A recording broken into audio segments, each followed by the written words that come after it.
Kidney function குறையும் போது என்ன அறிகுறிகள் உடம்புல தோணும் அப்படின்னா 80% பேருக்கு எந்த அறிகுறியும் இல்லாமையே கிட்னி ஃபங்க்ஷன் குறைஞ்சு போகும்.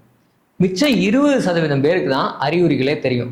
அது என்னென்ன அறிகுறிகள் அப்படின்னு பார்த்தீங்கன்னா, காலையில் நடக்கும்போதோ காலை தொங்க போட்டு உட்காந்துருக்கும் போதோ கணுக்கால் கீழே வீங்கலாம்.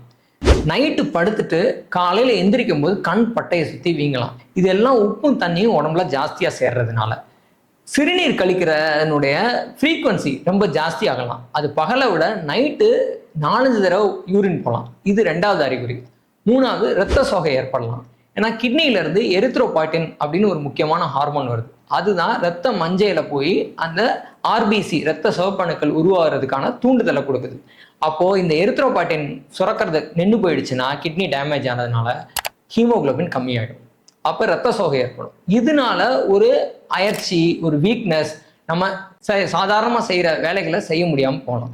இதெல்லாம் தான் கிட்னி தொந்தரவு உள்ளவங்களுக்கான காமனான அறிகுறிகள்.